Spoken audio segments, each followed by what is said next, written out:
Namaste everyone. Welcome to the another session of clinical toxicology.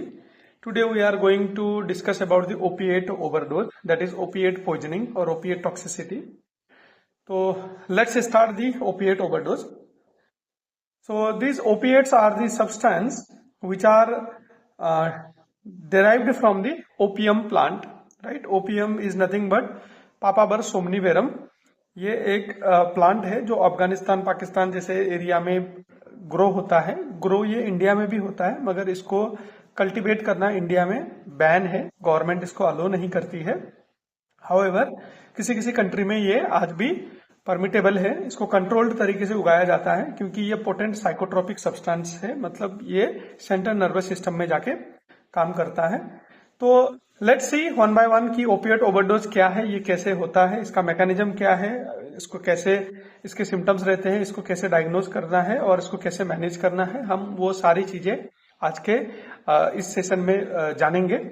तो अभी इसी background के साथ हम पहले चालू कर दिया कि ओपिएट ओवरडोज क्या है। So this opiate compounds are generally neurotoxic and they are having their predominant effect on the central nervous system. तो ये opiate generally they are having their affinity to the central nervous system. Central nervous system बोले तो अपने brain में और spinal cord में। Now let's understand some terminology before going to the concept. Opium, opium क्या है? Opium is a dried extract of Poppy plant. एक Poppy plant मिलता है, पॉपी सीड बोलते हैं उसको। तो ये जो प्लांट रहता है, राइट नाउ ये एक ऐसा प्लांट रहता है, ये प्लांट का एक कैप्सूल रहता है। जो ये पॉपी सीड है, इस पॉपी सीड का एक ड्राइड एक्सट्रैक्ट, इसमें हम लोग ऐसे ऐसे इसको थोड़ा सा ऐसा काटते हैं। एक चारपाला बोल के हमारे पास एक हथियार जैसा रहता है, छोटा सा नाखून जैसा, उसको इसको ऐसे ऐसे इस पे चीरे लगाते हैं तो इसके अंदर से एक रेजिन निकलता है, एक लेटेक्स सब्सटेंस निकलता है जो धूप में, भरी धूप में सूखता है और वो ड्राई हो जाता है। जो ये ड्राई होने के बाद जो ये रेजिन निकलता है, जो ये एक्सट्रैक्ट निकलता है, उसको हम क्या बोलते हैं? ओपियम बोलते हैं। Hope you have understood. It is growing well in India but it is band by government of India. मैंने जैसे पहले ही बोला कि इंडिया में भी होता है, क्लाइमेट सूट है, मगर गवर्नमेंट ने इसमें बैन, प्रतिबंध लगाया हुआ है क्योंकि इसका मिसयूज बहुत ज्यादा हुआ था एक टाइम पे। तो ओपियम तो हो गया ड्राइड एक्सट्रैक्ट। देन ओपिएट क्या है? तो जो भी सब्सटेंस है जिसके डेरिवेटिव है, इस ड्राइड एक्सट्रैक्ट को प्रोसेस करके जो भी इसके डेरिवेटिव्स बनाए जाते हैं उसको हम क्या बोलते हैं? ओपिएट्स। उसको हम क्या बोलते हैं? ओपिएट्स। फिर इसमें एक दूसरा टर्मिनोलॉजी आता है ओपोइड्स। ये ओपोइड्स क्या होता है? ये ओपोइड्स फिजियोलॉजिकली या फार्माकोलॉजिकली तो सेम एक्शन रहता है, मगर उसको ओपियम से नहीं बनाया जाता है, वो ओपियम से नहीं निकला होता है।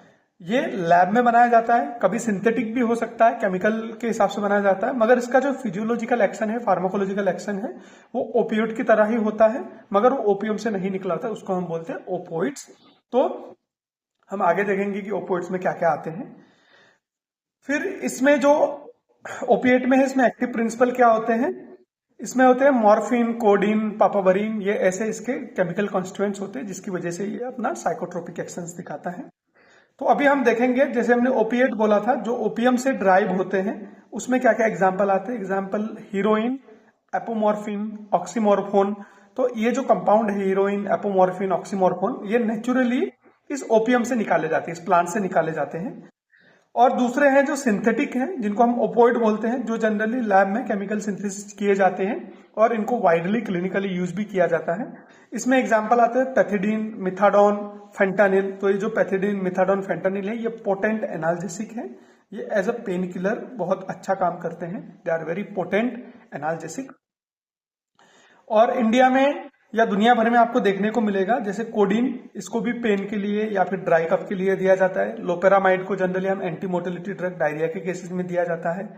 पेंटाजोसिन पेन के लिए दिया जाता है और ट्रामाडोल भी पेन के लिए दिया जाता है। ट्रामाडोल का थोड़ा हैबिट फॉर्मिंग बिहेवियर कम रहता है compare to the other morphine, pethidine, fentanyl, इनके कंपेरिजन में। तो ट्रामाडोल को भी काफी यूज किया जाता है। तो ये कैसे काम करते हैं? How this opiate and opiums are actually working in our body. तो इसके मेजर 3 क्लासेज है ओपिएट रिसेप्टर के, जिसमें हमारे पास म्यू रिसेप्टर आते हैं। इस म्यू रिसेप्टर पे भी हमारे पास सब रिसेप्टर्स है, जैसे म्यू1 हो गया। ये म्यू1 रिसेप्टर का काम है सुप्रा स्पाइनल एनाल्जेसिया करना, हमारे स्पाइनल कॉर्ड के ऊपरी हिस्से ब्रेन के सामने, वहां पे एनाल्जेसिया करना। पेरिफेरल एनाल्जेसिया करना, हमारे बॉडी में जो एनाल्जेसिक है, उसको इफेक्ट देना मतलब पेन को कम करना, पेन दर्द को कम करता है। उसके बाद ये यूफोरिया इफेक्ट भी देता है। यूफोरिया मतलब होता है मूड एलिवेशन करना, आदमी को अच्छा अच्छा लगता है, जिसको हम कॉमनली बोलते हैं वो हाई में है, वो थोड़ा हवा में है, तो ये यूफोरिया मतलब आदमी को आनंद देता है, इसको हम बोलते हैं यूफोरिया। ऐसे ही फिर म्यू2 रिसेप्टर होता है जो रिस्पॉन्सिबल होता है स्पाइनल एनाल्जेसिया और रेस्पिरेटरी डिप्रेशन कराने के लिए, क्योंकि ये जो ओपियम मॉर्फिन ऑर्फिन ये पोटेंट म्यू1 और म्यू2 दोनों में जाके एक्शन करते हैं, तो रेस्पिरेटरी डिप्रेशन इसका एक बहुत कॉमन एडवर्स इफेक्ट देखने को मिलता है, जहां पे आदमी ब्रेडिकार्डिया में भी चले जाता है और उसका ब्रेडिपनिया भी होता है, ब्रेथ लेने में दिक्कतें होती हैं, और किसी किसी कंडीशन में तो हाइपोक्सिया कंडीशन तक चले जाता है। तो ये पोटेंट रेस्पिरेटरी डिप्रेशन कराता है। और इसका एक जो और पोटेंट साइड इफेक्ट है वो है फिजिकल डिपेंडेंसी करा देना। ये जो कंपाउंड है, ये कंपाउंड एक बार जो आदमी लेता है वो इनके ऊपर डिपेंड हो जाता है, उसकी लत लग जाती है, उसको हम बोलते हैं फिजिकल डिपेंडेंसी। ये भी इसका एक मेजर साइड इफेक्ट है, इसीलिए इन ड्रग्स को हम कंट्रोल्ड ड्रग्स के सब्सटेंस में रखते हैं। इसको हम रेगुलरली यूज नहीं करते, क्योंकि एक बार आदमी ये जो कंपाउंड्स है ये कंपाउंड ले लेगा तो बार बार उसको इसको लेने की तलब लग जाती है, उसको इसको लेना है ऐसा लगता है, इसलिए हम इनको कम यूज करते हैं। फिर जीआई डिसमोटिलिटी, जो अपना पेरिस्टाल्सिस मूवमेंट और सर्कुलर मस्कुलर मूवमेंट रहता है इंटेस्टाइन में, उसको ये कम कर देता है। और जो अपना पुपिल है वो मायोसिस होता है, ये भी बहुत एक पोटेंट एक्शन है। ठीक है, ये मायोसिस भी अपना एक पोटेंट एक्शन है, जहां पे पुपिल बहुत छोटा हो जाता है, कॉन्स्ट्रिक्ट हो जाता है। फिर इसका जो दूसरा रिसेप्टर है वो आता है कपा रिसेप्टर्स। इसमें भी K1, K2, K3 है। K1 में स्पाइनल एनाल्जेसिया एंड मायोसिस बहुत पोटेंट रहते हैं। K2 में डिस्फोरिया रहता है, जैसे म्यू1 में यूफोरिया रह रहा था, वैसे K2 में डिस्फोरिया रहता है, मतलब आदमी को गिल्ट जैसा फीलिंग होता है, अच्छा नहीं लगता है, अनवांटेड सेंसेशंस आते हैं। फिर K3 सुप्रा स्पाइनल एनाल्जेसिया में करता है। मगर जो भी हम यहाँ पे इंपॉर्टेंट चीजें पढ़ रहे हैं वो म्यू रिसेप्टर हमारे लिए बहुत इंपॉर्टेंट हो जाता है, म्यू1 एंड म्यू2 रिसेप्टर, जिसमें सुप्रा स्पाइनल एनाल्जेसिया और पेरिफेरल एनाल्जेसिया, यूफोरिया जैसे चीज तो है ही, उसके साथ में रेस्पिरेटरी डिप्रेशन और फिजिकल डिपेंडेंस जैसे बहुत सीरियस कंसर्न्स भी इसके साथ आते हैं।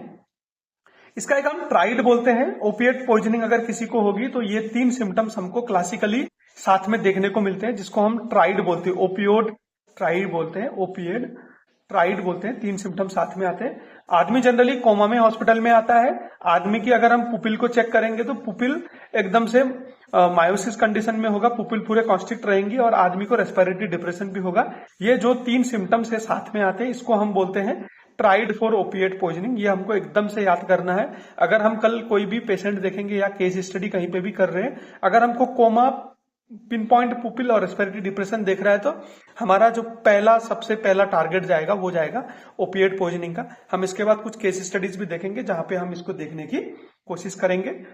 फिर अगर किसी को ओपियोड की टॉक्सिसिटी हो जाती है तो उसमें क्या क्या साइन एंड सिम्टम्स देखने को मिलते हैं, क्या क्या उसके क्लिनिकल फीचर रहते हैं। अगर आदमी माइल्ड केस है, उसको पॉइजनिंग हुई है मगर फिर भी माइल्ड केस में बहुत ज्यादा नहीं है, तो आदमी को यूफोरिया होता है, आदमी का मूड एलिवेटेड रहता है, आदमी को हेलुसिनेशंस होना चालू हो जाते हैं। हेलुसिनेशंस मतलब ऐसा होता है कि जो नहीं है वो दिखता है, या जो नहीं है वो सुनाई देता है, या फिर जो कोई टेस्ट में नहीं है उसको हमको टेस्ट लगता है, अजीब सा टेस्ट, अजीब सा सेंसेशन।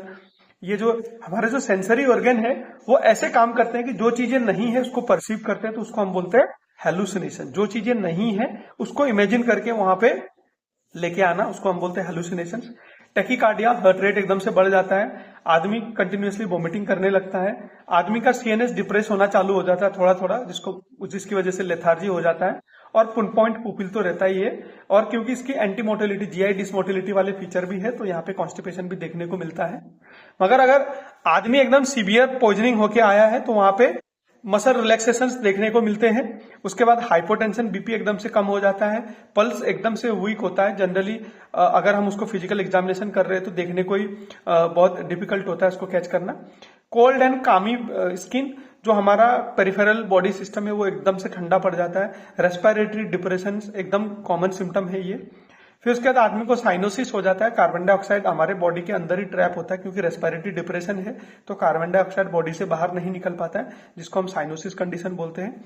मायोसिस तो होता ही है, हमने जैसे ट्राइड में भी बातें करी थी, कोमा, पिन पॉइंट पुपिल और रेस्पिरेटरी डिप्रेशन, ये बहुत क्लासिक सिम्टम है इसके। स्टुपार मतलब आदमी एकदम से सन्न रहता है, एक जगह पे है तो वहीं पे एकदम ब्लैंक होके खड़ा रहता है, जिसको हम बोलते हैं स्टुपर। और फिर अगर एक्सेस डोज है तो आदमी कोमा में जाकर रेस्पिरेटरी डिप्रेशन होके डेथ भी हो सकता है। तो ये कुछ इसके क्लासिकल सिम्टम्स है। इसमें से क्लासिकल रेस्पिरेटरी डिप्रेशन, मायोसिस हो गया और उसके बाद अपना कोमा हो गया। ये 3 इसके क्लासिक सिम्टम्स है जिसको हम classic triads of opiate poisoning बोलते हैं।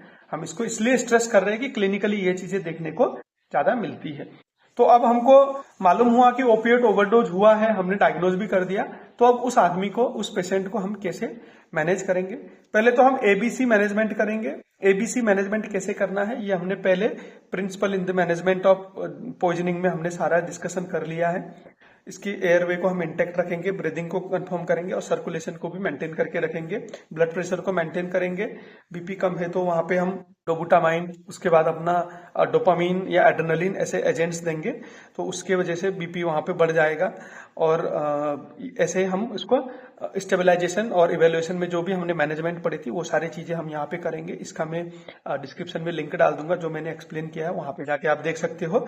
फिर जो अपना इंडोट्रैकियल इंट्यूबेशन है वो इंडोट्रैकियल इंट्यूबेशन हम कर सकते हैं। इंडोट्रैकियल इंट्यूबेशन करने से क्या होता है कि अगर रेस्पिरेटरी डिप्रेशन हो गया, आदमी कोमा में भी चले गया है, उसका अगर रेस्पिरेटरी मसल्स चोक हो गए हैं या रेस्पिरेटरी मसल डिस्फंक्शन करने चालू हो गए तो वहां पे हम वेंटिलेटर में रख के या फिर ऑक्सीजन सप्लाई करने में हमको आसानी होगी, तो वहां पे हम इंडोट्रैकियल इंट्यूबेशन कर देते हैं। और स्टोमक वॉश करेंगे। अगर जल्दी जल्दी पेशेंट आया है 1-2 घंटे के अंदर में तो हम स्टोमक वॉश करेंगे। फिर हम आईबी डेक्सट्रोज और थाइमीन देंगे, क्योंकि ये न्यूरोनल डैमेज कर रहा है तो न्यूरल इंटीग्रिटी बनाने के लिए विटामिन B1 या थाइमीन बहुत जरूरी है। और जैसे एनर्जी की कमी हो जा रही है, आदमी लेथार्जी जा रहा है, ग्लूकोज की डिफिशियंसी हो जाती है, उसको मेंटेन करने के लिए हम आईबी ग्लूकोज भी यहाँ पे पेशेंट को देते हैं। फिर उसके बाद हमारे पास कुछ इसके एंटीडोट्स भी अवेलेबल हैं, उनके बारे में भी हम देखेंगे। स्पेसिफिक एंटीडोट हैं जैसे नैलोक्जिन हो गया, उसके बाद नैल्मेफिन हो गया, फिर फाइसोस्टिग्माइन सैलिसाइलेट हो गया। ये जो ड्रग्स हैं ये हम एंटीडोट की तरह यूज कर सकते हैं। नैलोक्जिन को हम 1.2 mg आईवी देंगे एडल्ट में, और बच्चा है तो 0.4 mg देंगे। ऐसे नैल्मेफिन उससे ज्यादा पोटेंट है तो इसको हम छोटी डोज में देंगे, 0.1 mg इन एडल्ट एंड 0.5 से लेके 1 mg तक हम चिल्ड्रन में देंगे, डिपेंडिंग की उसकी सीवियरिटी कितनी है और उसको कितने डोज की जरूरत है ये हम कैलकुलेट करेंगे, उसके बेसिस में हम देंगे।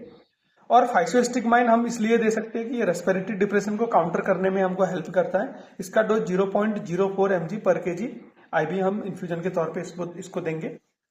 हम इसको कभी कभी बोलस में भी दे सकते हैं। फिर इससे मसल ब्रेकडाउन हो जाती है, मसल ब्रेकडाउन को बचाने के लिए हम फ्लूइड रिप्लेसमेंट दे रहे हैं और वहां पे हम डेक्सट्रोज भी दे रहे थे, उससे भी रेब्डोमाइलिसिस जो मसल स्केलेटल मसल का ब्रेकडाउन है वो कम हो जाता है। और हम इसके साथ एडिशनल करके मैनिटोल और फुरिसेमाइड देंगे, क्योंकि हम यहाँ पे फ्लूइड रिप्लेस करते रहेंगे तो क्या हो जाएगा कि फ्लूइड का ओवरलोड हो जाएगा, आदमी ओवरहाइड्रेटेड हो जाएगा। उसको मेंटेन करने के लिए हम मैनिटोल या फुरिसेमाइड भी देते रहते हैं। फिर हम सपोर्टिव ट्रीटमेंट देंगे। सपोर्टिव ट्रीटमेंट क्या क्या देना है वो सारी चीजें हमने आगे एक्सप्लेन करी हुई है। जैसे टेम्परेचर बढ़ जा रहा है तो क्या करना है, टेकिकार्डिया हो जा रहा है तो क्या करना है, हाइपोटेंशन हो जा रहा है तो क्या करना है, वो सारी चीजें हमने आगे एक्सप्लेन करके रखी हुई है। तो मैं इसमें डिस्क्रिप्शन में उसका लिंक डाल दूंगा, आप वहां पे जाके इसको देख सकते हो। उसके बाद हमको नर्सिंग एंड साइकेट्रिक केयर बहुत ही इंपॉर्टेंट है इसमें, क्योंकि जो भी ये ओपिएट पॉइजनिंग होके आया है, जनरली जो एब्यूज में फंसा हुआ, जो कुलत में फंसा हुआ आदमी रहता है वो जनरली इसकी ओवरडोज करता है।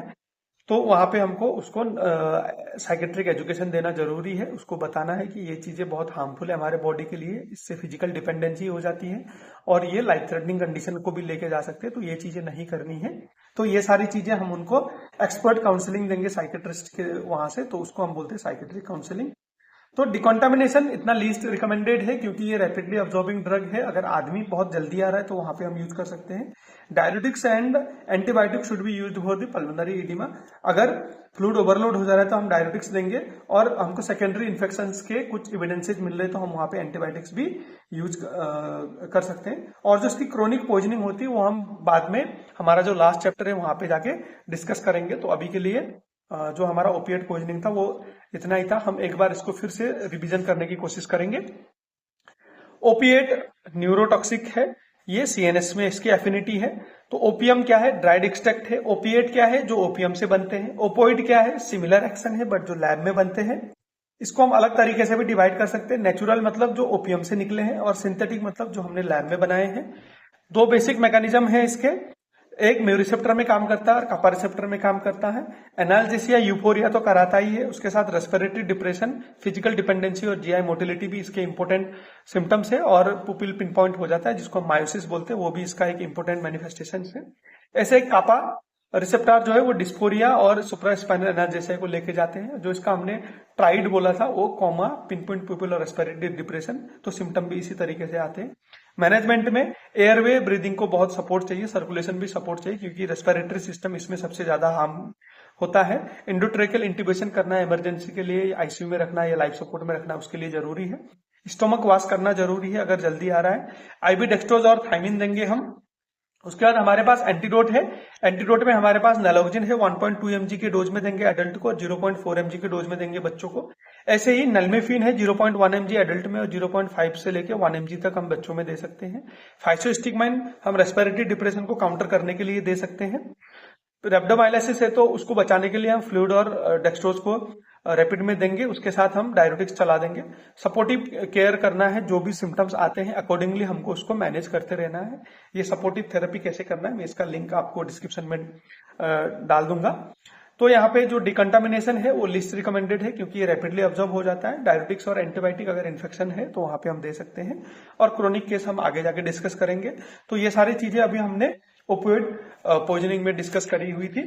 तो इसके रिलेटेड हम एक दो कुछ केसेस देखेंगे ताकि हमको और इसको डीपली समझने में आसानी होगी। तो हमारा पहला केस हम यहाँ पे देख के सीखने की कोशिश करेंगे कि 24 ईयर ओल्ड बॉय जो 62 kg है वो कैजुअलिटी डिपार्टमेंट में आया, और वो अनकॉन्शियस स्टेट में है, वो कोमा स्टेट में है। अभी हमने पढ़ा कि कोमा स्टेट में क्या क्या होता है। एंड स्लो सैलो ब्रीदिंग, मतलब उसका रेस्पिरेटरी इन्वॉल्वमेंट भी है। 1.5 या 2 घंटे से उसको ये दिक्कतें हो रही है। उसने सब्सटेंस अब्यूज किया है, और वो क्रोनिक अल्कोहलिक भी है, स्मोकर भी है, और सब्सटेंस अब्यूज भी करता है। तो उसकी जो हमने हिस्ट्री मिली, उसकी जो हिस्ट्री मिली, हिस्ट्री ऑफ प्रेजेंट इलनेस में क्या मिला है कि patient was unresponsive at home. वो घर में ऐसे बेहोश पड़ा हुआ था, कोई भी रिस्पॉन्स नहीं दे रहा था। और मगर उसके दोस्त ने क्या बताया है कि उसने हीरोइन का इंजेक्शन लिया हुआ है, जिसके बाद से वो अनरिस्पॉन्सिव है, और उसको कोई ट्रॉमा या सीजर के एपिसोड नहीं आए हैं। तो ये सब इंफॉर्मेशन डॉक्टर को मिलने के बाद डॉक्टर ने कुछ क्लिनिकल एग्जामिनेशंस भी की, जहां पे उसका ग्लासगो कोमा स्केल में जो रेटिंग आया वो 8 आया, जो कोमा को इंडिकेट करता है। रेस्पिरेटरी रेट भी 10 साइकिल्स पर मिनट है, मतलब रेस्पिरेटरी सिस्टम भी कंप्रोमाइज है। पल्स रेट ये घटा हुआ है, 50 बीट्स पर मिनट। ब्रेडिकार्डिया भी है। बीपी भी कम है, 88/58 mmHg है। हाइपोटेंसिव एपिसोड में जा रहा है। पुपिल में प्योरली मायोसिस देखने को मिल रहा है, और SpO2 84% एट रूम एयर या रूम एटमोस्फेयर में है। तो जो SpO2 है वो भी कंप्रोमाइज है, वो भी गिरा हुआ है। तो फिर लेबोरेटरी टेस्ट में उन्होंने एबीजी एनालिसिस किया, तो उसमें एसिडोसिस देखने को मिल रहा है, और ब्लड ग्लूकोज नॉर्मल है, और यूरिन आउटपुट में ओपियोइड के जो ट्रेसेस हैं, उसके डेरिवेटिव है, वो भी देखने को मिले हैं। तो जिससे हमको ये कंफर्म हो जाता है कि आदमी को ओपिएट की पॉइजनिंग हुई है। डायग्नोसिस हम सीधे सीधे इसमें बिना कोई दोहराई के हम यहाँ पे इसको ओपिएट पॉइजनिंग रखेंगे, क्योंकि हमारे पास कोमा भी है, रेस्पिरेटरी डिप्रेशन भी है, और मायोसिस भी है। क्लासिक ट्राइड भी अवेलेबल है, और यूरिन में भी ओपियोइड देखने को मिला है। फिर एसिडोसिस भी हो गया है, SpO2 भी गिरा है। तो क्लासिकली ये एक ओपियोइड का केस है। यस, ये इमरजेंसी केस है, और इमरजेंसी इसको हम कैसे मैनेज करेंगे, क्योंकि ये रेस्पिरेटरी डिप्रेस है। सबसे पहले तो हमको उसको O2 देना पड़ेगा, उसको ऑक्सीजन सप्लीमेंटेशन करना पड़ेगा, और उसको इंडोट्रेकियल ट्यूबिंग कर देंगे हम, ताकि चीजें और वो ज्यादा वर्स ना हो, क्योंकि उन्होंने IV में हीरोइन लिया है, जो लार्ज डोज में लिया होगा और पोटेंट है, सीवियर एक्शन हो सकते हैं, जिसके लिए हम इंडोट्यूबिंग भी कर देंगे। और फिर यहाँ पे हम इसके एडिशन में हम क्या करेंगे, हम इसको एंटीडोट देने की कोशिश करेंगे। नैलोक्सिन, ये सारी चीजें जो है वो देंगे, राइट। फिर नलमेफिन है तो नलमेफिन देंगे, और रेस्पिरेटरी डिप्रेशन बहुत पोटेंट है तो फाइसोस्टिगमाइन भी हम दे सकते हैं। हाइपोटेंशन है तो हम इसको डोपामिन देके ट्रीट कर सकते हैं, या फिर एड्रेनलिन देके इसको बीपी को बढ़ा सकते हैं, या फिर हम रैपिड फ्लूइड दे देंगे। रैपिड फ्लूइड देने से क्या होगा, कार्डियक आउटपुट बढ़ जाएगा, बीपी भी इंप्रूव हो जाएगी, और रेब्डोमाइलिसिस में भी प्रिवेंशन हो जाएगा। रेस्पिरेटरी सिस्टम को मैनेज करने के लिए हम लोग क्या करेंगे, हम लोग फाइसोस्टिगमाइन को यूज करेंगे। तो क्लासिक ट्राइड जो इस केस में हमको देखने को मिला है, क्योंकि GCS 8/15 है, ये कोमा का केस हो गया। फिर यहाँ पे मायोसिस है, जो कंस्ट्रिक्टेड पुपिल हो गया, और यहाँ पे हमको रेस्पिरेटरी डिप्रेशन देखने को मिल रहा है। रेस्पिरेटरी रेट एकदम से कम है, और SpO2 भी कम है, जो हमको बता रहा है कि यहाँ पे रेस्पिरेटरी डिस्ट्रेस हो चुका है। ये जो ट्राइड है, इसको हम बोलते हैं ओपिएट का टिपिकल ट्राइड, ये भी हमको देखने को मिल रहा है। तो ये केस प्योरली ओपिएट पॉइजनिंग का केस है और इसको इमरजेंसी मैनेजमेंट करने की जरूरत है। होप ये चीजें आपको क्लियर हो गई होगी। तो दूसरा केस हम देखेंगे इसी के related. 68-year-old female with history of chronic back pain, उनको बैक पेन था और हाइपरटेंशन भी था और सीकेडी भी था। तो उनकी चीफ कंप्लेन है कि उनको नींद ज्यादा आ रही है, वो ड्राउजीनेस फील कर रही है, रेस्पिरेटरी रेट भी कम है और उनको ब्रीदिंग में डिफिकल्टी भी हो रही है। तो जब उनकी डिटेल्ड हिस्ट्री को ऑब्टेन किया गया, patient was on morphine sustained dose release tablet. उनको मॉर्फिन की दिक्कतें थी क्योंकि उनके बताया था कि मेरे को क्रोनिक बैक पेन है, तो उसको काउंटर करने के लिए उनको मॉर्फिन की टैबलेट दी हुई है। सस्टेन्ड रिलीज मतलब लंबे समय तक जो काम करती है वो वाली टैबलेट दी हुई। Family reported accidental intake of double dose, उन्होंने मिस्टेकनली डबल डोज मॉर्फिन के ले लिए हैं, तब से उनको कंफ्यूजन वाले सिम्टम्स आए हैं और सिम्टम्स वर्स होते ही जा रहे हैं। जीसीएस कंप्रोमाइज है, 13 आउट ऑफ 15 है, बहुत ज्यादा नहीं है, कोमा स्टेज में नहीं है। रेस्पिरेटरी रेट 11 पर साइकिल्स पर मिनट है, ये भी कम है। उसका पल्स भी एकदम से धीमा है, ब्रेडिकार्डिया होने की स्थिति में है, 60 बीट्स पर मिनट है। बीपी 100/70, बीपी ऑलमोस्ट नॉर्मल है। पुपिल कंस्ट्रिक्टेड है, SpO2 89 है, SpO2 भी घटा हुआ है, ऑक्सीजन सप्लीमेंटेशन की जरूरत है। सीरम क्रेटिनिन 4 गुना बढ़ा हुआ है। ECG तो नॉर्मल है मगर हिस्ट्री में मॉर्फिन यूज किया है। तो इसका डायग्नोसिस क्या होगा? एक्सीडेंटल पॉइजनिंग ऑफ मॉर्फिन, क्योंकि मॉर्फिन का ओवरडोज हुआ है, ये उन्होंने हिस्ट्री बोली है। O2 देने की जरूरत है कि नहीं है? हाँ, O2 देने की जरूरत है क्योंकि SpO2 89% में आके गिरा है और रेस्पिरेटरी रेट भी धीरे धीरे कम हो रहा है, क्योंकि हमने यहाँ पे बोला कि क्रोनिकली कंफ्यूज सिम्टम्स वर्स हो रहे हैं, तो वहां पे O2 देने की भी जरूरत है। क्या हम नैलोक्सिन को दे सकते हैं? हाँ, मॉर्फिन को काउंटर करने के लिए हम नैलोक्सिन दे सकते हैं, मगर इसको कितने डोज में देना है ये हमको देखना पड़ेगा, क्योंकि ऑलरेडी उसको लिए हुए 10-12 घंटे हो गए, क्योंकि ओवरनाइट वो घर पे ही था। उसको सीकेडी की केसेस हैं और क्योंकि फिर ये बॉडी में एक्यूमुलेट हो जाएगा, इसके जो नैलोक्सिन है इसको एलिमिनेट भी नहीं कर पाएंगे, तो उस केस में भी हमको डोज को रिटाइट्रेट करके देना पड़ेगा और पेशेंट को हमको एजुकेट करना पड़ेगा कि ओवरडोज इसका नहीं करना है एक बार ठीक होने के बाद। और फैमिली मेंबर को भी हमको एजुकेट करना पड़ेगा कि जैसे मॉर्फिन ये रोक देते हैं, अगर कंफ्यूजन रहता है तो एक बार फैमिली मेंबर से कंफर्म कर ले या चेक कर ले, या फिर एक बार स्ट्रिप है या जो बोतल है उसको चेक कर ले कि उन्होंने पहले पिल लिया है कि नहीं लिया है। ऐसे ओवरडोज हुए तो आगे जाके दिक्कतें हो सकती है। तो ये कुछ चीजें हैं जो यहाँ पे हम पेशेंट को एजुकेट कर सकते हैं। इस तरीके से हम इस केस को मैनेज कर सकते हैं, क्योंकि ये डबल डोज है और ये सस्टेन्ड रिलीज टैबलेट उन्होंने लिए हैं। क्योंकि ये सस्टेन्ड रिलीज टैबलेट है तो इसको ये लंबे समय तक अपने जीआई ट्रैक्ट में रहेगा। अगर ये ओवर द नाइट नहीं होता, 2-4 घंटे में भी आता, क्योंकि एसआर टैबलेट है, सस्टेन्ड रिलीज टैबलेट है, तो 4-6 घंटे तक भी अगर ये आता तो हम इसको इमेसिस या लवाज करा सकते थे। मगर यहाँ पे पेशेंट ओवरनाइट मतलब 10 से 12 घंटे के बाद में आया है, तो इमेसिस और वो कराने के इतने फायदे नहीं है एसआर टैबलेट होने के बाद में।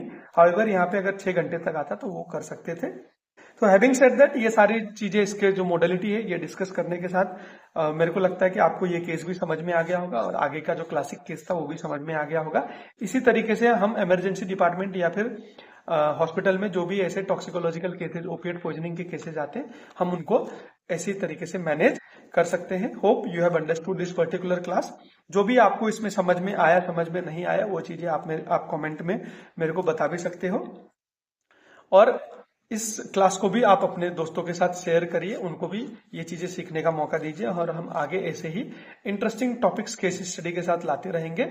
Thank you for attentively listening the class. Thank you.